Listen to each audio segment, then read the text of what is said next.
मित्रांनो, सप्रेम जय भीम. आजच्या या भागामध्ये आपण पाहूया शाहू महाराजांचे कार्य व योगदान.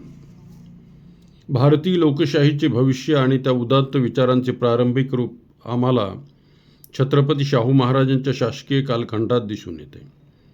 शिक्षण हे केवळ एकमेव असे साधन आहे ज्याद्वारे ज्ञान प्राप्त करून दलित शोषित समाज आपली सर्वांगीण प्रगती करू शकतो, नव्हे तर त्या समाजाला त्याच्या गुलामीची जाणीव होऊन तो त्या विरोधात बंड करू शकतो, अशी खात्री छत्रपती शाहू महाराजांना झाली होती. 20 मे 1956 रोजी डॉक्टर बाबासाहेब आंबेडकर यांनी आकाशवाणीवर केलेल्या आपल्या भाषणात छत्रपती शाहू महाराज यांच्याबद्दल गौरवोद्गार काढले होते. ॲनी बेझंटने सुद्धा शैक्षणिक क्रांतीमुळे दलित शोषित समाज हा आपला विकास घडवून आणू शकतो असे प्रतिपादन केले होते. प्रखर जातीभेद आणि वर्णव्यवस्थेने जखडलेला समाज याविषयी ॲनी बेझंट म्हणतात, वर्ण, रूढी आणि क्रूर परंपरा याद्वारे दलित शोषित समाजावर जी निष्ठुर, निर्मम आणि कठोर बंधने लादली गेली त्यांना मानवीय भावनेतून संपवण्याची गरज आहे. या क्रूर व रानटी बंधनामुळे दलितांचे जीवन अगदी दुर्भर झाले आणि हे तेव्हाच शक्य आहे जेव्हा दलित शोषित समाज शिक्षण घ्यायला लागेल. सन 1818 इंग्रजांनी दुसरा बाजीराव पेशवे याला पराभूत केल्यानंतर भारतीय समाजात अनेक स्थित्यंतरे घडून आली. ख्रिश्चन मिशनऱ्यांची भारतीयांना शिक्षण देण्याची मानवतावादी दृष्टी सामाजिक बदलांना अधिक महत्त्वपूर्ण ठरली. येथे सत्ता प्रस्थापित केल्यानंतर इंग्रजांनी येथे शाळा उघडल्या.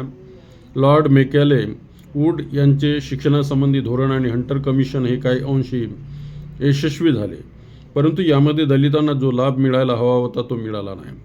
इंग्रजांची दुटप्पी नीती पाहून महात्मा फुले यांना चीड आली. त्यांनी दलितांना तसेच स्त्री वर्गाला शिक्षण मिळावे यासाठी स्वतः पुण्यात शाळा काढली. त्यांची पत्नी सावित्रीबाई फुले यांनी शिक्षणाची जबाबदारी स्वतःच्या खांद्यावर घेतली. छत्रपती शाहू महाराजांच्या पूर्वी कोल्हापूर संस्थानात जनतेला प्रेरणा देणारा आणि त्यांना शिक्षणाकडे प्रवृत्त करणारा राजा झाला नाही. शाहू महाराज अगोदर बाबासाहेब महाराज 1844 ते 1866, त्यानंतर राजाराम महाराज, नागोजीराव पाटणकर 1866 ते 1870 या राजांनी शैक्षणिक क्षेत्रात थोडेफार कार्य केले. बाबासाहेब महाराज यांच्या प्रेरणेतून कोल्हापुरात प्रथमतः इंग्रजी शिक्षण देणारी शाळा उघडण्यात आली. शिक्षणासंबंधी आपले मत व्यक्त करताना राजाराम महाराज म्हणतात, शिक्षण हे अत्यंत महत्त्वपूर्ण बाब आहे. हे शिक्षण येथील शेवटच्या माणसापर्यंत पोहोचवण्यासाठी मी शर्थीचे प्रयत्न करेन. शाहू महाराजांचे शैक्षणिक धोरण. महात्मा फुले यांना आपला आदर्श मानून छत्रपती शाहू महाराजांनी दलित शोषितांच्या शिक्षणाकडे अधिक लक्ष दिले. 10 नोव्हेंबर 1918 रोजी मुंबई येथे झालेल्या अस्पृश्य वर्गाच्या अधिवेशनात छत्रपती शाहू महाराज म्हणाले की, आमच्या शिक्षणासाठी एवढ्या अडचणी होत्या की सातारा येथील छत्रपती प्रतापसिंग महाराज यांनासुद्धा अर्ध्या रात्री शिक्षण घ्यावे लागायचे, तर इतरांची गोष्टही निराळीच. तरीसुद्धा शाहू महाराज यांनी आपली हार न मानता समाजाच्या नवनिर्मितीसाठी प्रत्येकाने शिक्षण घेणे अगत्याचे आहे असे त्या अधिवेशनात प्रतिपादन केले. ब्राह्मणांच्या विरोधात चाललेल्या ब्राह्मणेतरांच्या आंदोलनाला महात्मा फुलेनंतर छत्रपती शाहू महाराजांनी महत्त्वपूर्ण भूमिका पार पाडली. ते म्हणतात, जोपर्यंत भारतातील प्रत्येक स्त्री पुरुषास शिक्षण मिळणार नाही तोपर्यंत भारत हा स्वतंत्र, सार्वभौम, समृद्ध, एकजीव, सामर्थ्यवान होणार नाही. यावरून छत्रपती शाहू महाराज यांची या देशाविषयी किती उदात्त संकल्पना होती, त्यांचे या देशावर किती प्रगाढ प्रेम होते, अगाध निष्ठा होती हे दिसून येते. शिक्षणातील दलितांच्या अधिकारांना अधिक महत्त्व देत शाहू महाराज म्हणतात, जोपर्यंत संपूर्ण समाजातील जाती, पंथ, धर्मातील लोकांमध्ये शिक्षणाचा पूर्णतः प्रचार होत नाही तोपर्यंत त्यांच्या हातात सत्ता देणे अनुचित आहे. दलित शोषितांच्या शिक्षणाचे महत्त्व विशद करताना ते म्हणतात की, आपल्या निवडणूक क्षेत्रातील अधिकार आणि त्यांना मिळवण्याची थोडीफार शक्ती त्यांच्यात येत नाही. सोबतच दलित पीडित शोषित समाजामध्ये शिक्षणाप्रती आवड निर्माण होत नाही तोपर्यंत स्वातंत्र्य देणे मला योग्य वाटत नाही.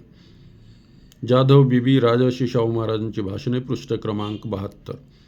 यावरून असे स्पष्ट होते की दलित पीडित शोषित समाजाला शैक्षणिक अधिकारासोबतच राजकीय अधिकारही मिळावेत असा आग्रह छत्रपती शाहू महाराजांचा होता.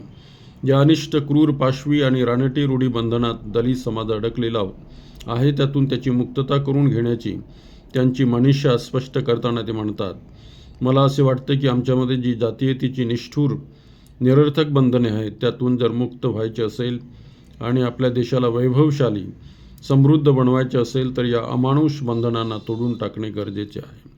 जाधव बीबी राजर्षी शाहू महाराजांचे भाषणे, प्रश्न क्रमांक 4. तर धन्यवाद मित्रांनो, पाहूया पुढचा भाग.